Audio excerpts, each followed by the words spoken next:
What's up, guys? This is Juan with another episode of Full Sin brought to you by the Trailer Parks Outlet. And on this one, sorry, my mind went blank because I just got an email. On this one, a little bit different. It's going to be more about work mode and dad mode and trying to balance both out. So stay tuned. Let's get straight to the point. This what you do and what you don't do. No bullshit, sugarcoat when it comes to repairs and maintenance. Advice you can go to. Full sin, no edits, cause just go to full sin, and we'll get you done right. Full sin, and we'll get you going right. Full sin, keep it going day and night. And this ain't just a podcast, we get it right and keep it tight.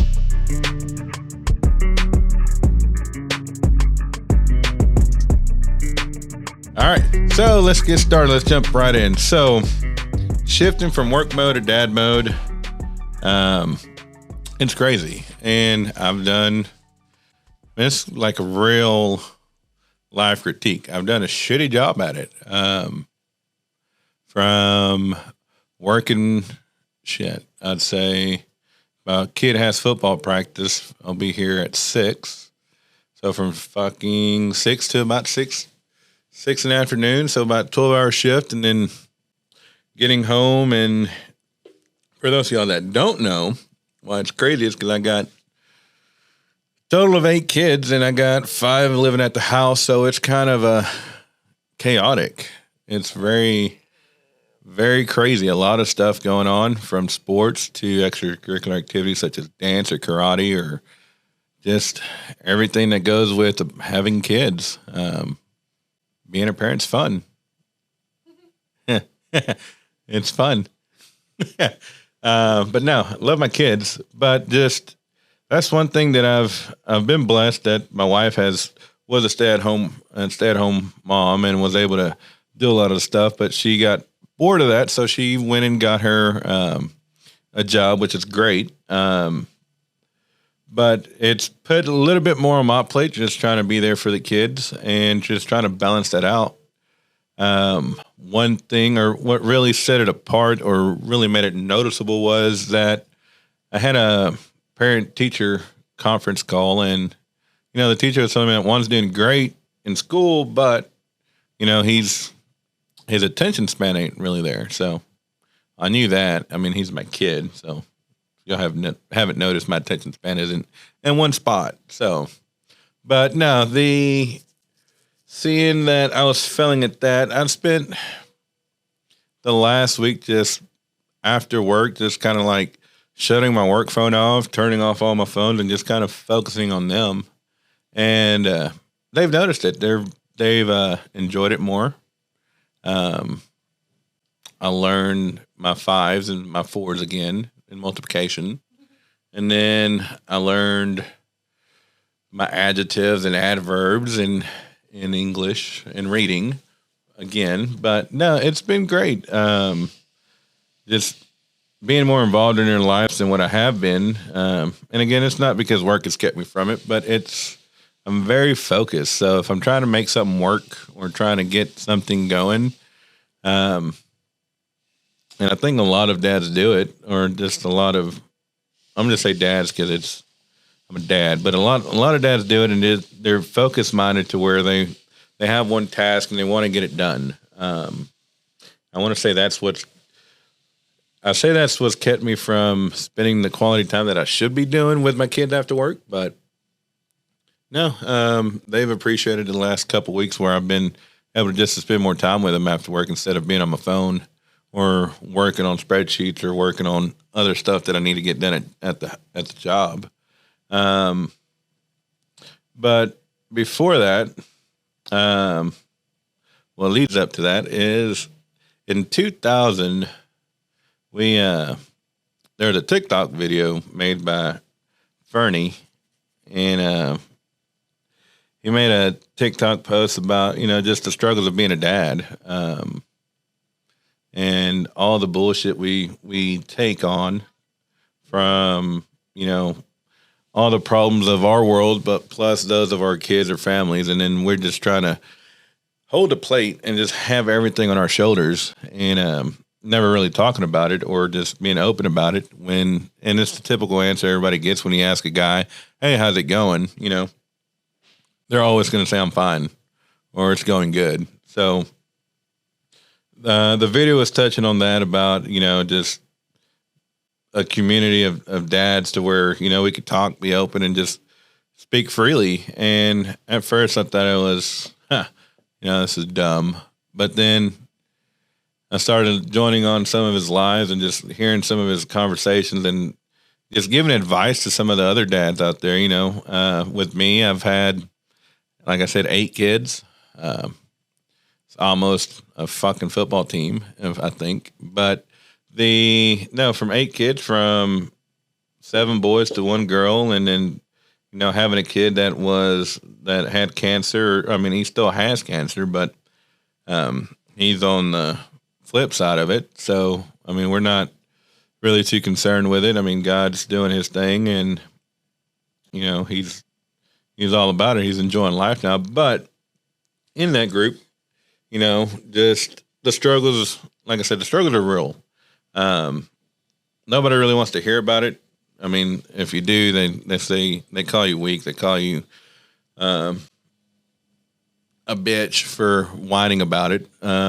You know, they tell you to suck it up, toughen it up. But what that group did, is Dad Lives Matter, it created a brotherhood, especially between me, Fernie, John, Jimmy, Freddie, and fucking Nick.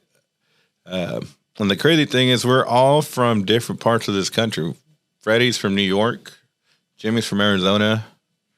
Fernie, Luna, Pops, and Nick are in California. I don't hold it against them that they're from California. I mean, it's all right. But, I mean, I'm trying to get in the mood of Texas. You know, liberals. But anyways,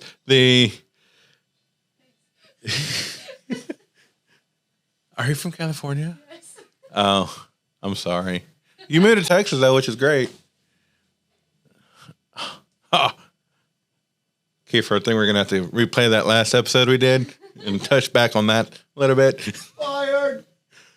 But no, seriously, not against California, just talking shit. But the brotherhood we did, and it started off with one call between me, Luna, and Freddie. Or not Freddie, me, Fernie, and Luna.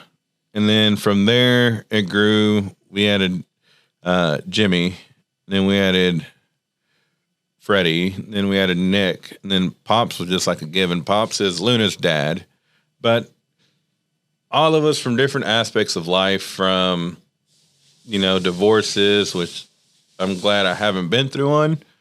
Not saying they're bad, but from, you know, some of them had divorces, baby mama drama, you know, health issues with their kids, health issues with their wives, addiction, you know, just from all different forms of life, you know, just, it's crazy that we built this brotherhood around one TikTok video that blew up like crazy. But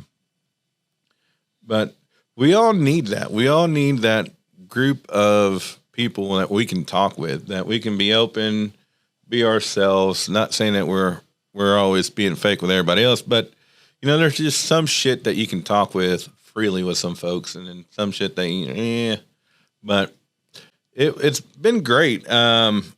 We used to talk on a regular. Hell, we used to talk fucking every fucking day, 3 to 4 hours a day, 7 days a week. We're like BFFs, you know. But then life gets in it, and then our phone calls went from weekly or daily to weekly to monthly. And I mean, we still talk every now and then. We do FaceTime, random FaceTime, especially when we're drunk. It's kind of funny. Those are always great, but it's the simple fact of being able to just have that group where you can just kind of release that stress. And then just being able to go from being that at work dad to being at home dad. It's 2 different lifestyles. As much as we want to say it's one, you have to be able to flip that switch. As I said before, I'm not the greatest of being able to give that advice because I suck at it.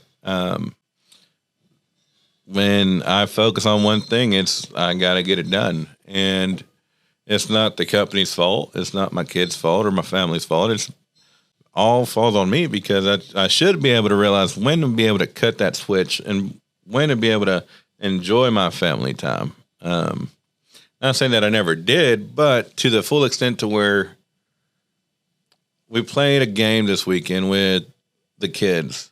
Sunday night before we were putting them to bed, we played what I would say 21 questions. So we'd ask the kids what's Cody's favorite candy or what's my favorite candy, what's our favorite colors, when our birthdays are, and just different stuff. And you'd be surprised at some of the questions, some of the answers that they say. Of course, I knew my favorite candy was Reese's, but like favorite color, or even like when me and their mom got married. I mean, I didn't even know there was a December 32nd, but apparently there is. Or May 35th is when we got married, apparently. But no, I mean, it's great. But just being able to have the kids have a blast, just asking simple questions. It wasn't even that we took them anywhere, just asking simple questions of, about us or about them and just getting to know them. I know Trey's into cars. Last time I took him to the Note Prep King races in Houston, he had a blast. He's into cars. He got to sit in a Ferrari. When we did go to the resort, there was a guy with a Lambo. I think Trey made a best friend because he gave him a hug, gave a stranger a hug. Not that I'm saying my kids give strangers hugs, but the guy had a Lambo. He was like, "Hey, you're my new best friend," and gave him a hug. The guy let him sit in the car and just have that 7 seconds of glory of where, letting him be a kid. You don't see that a lot of times nowadays. But, just finding a group that you can just not even vent, but just be open to, just bullshit and not have to worry about work, not have to worry about people judging you, not have to worry about any of that shit. It's great. Doesn't have to be a big group. You don't got to call each other every day like we were doing, but just having a space to where you can open up and then just relieve that stress before you go to work. I know one of the guys that we were talking with on one of the episodes we did with That Lives Matter. Sounds crazy, but he'd sit in his truck for like 30 minutes before he went inside the house and just scream in his car. I mean, I don't know. Depending on what neighborhood you live in, you might not want to do that. But you might want to do that on the way back to the house.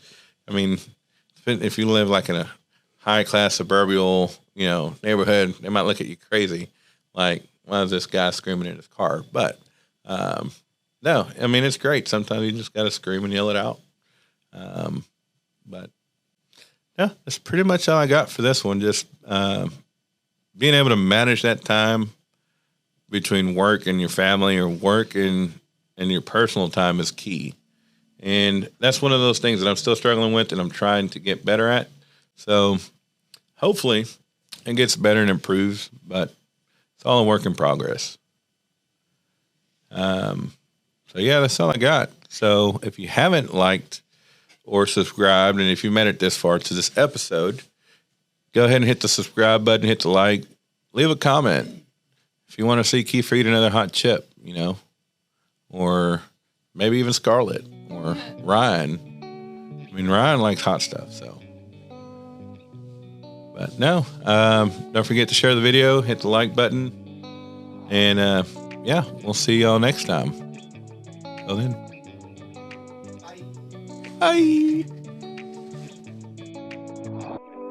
Let's get straight to the point. This what you do and what you don't do. No bullshit, sugarcoat when it comes to repairs and maintenance. Advice you can go to. Full sin, no edits, cause just go to full sin, and we'll get you done right. Full sin, and we'll get you going right. Full sin, keep it going day and night. And this ain't just a podcast, we get it right and keep it tight.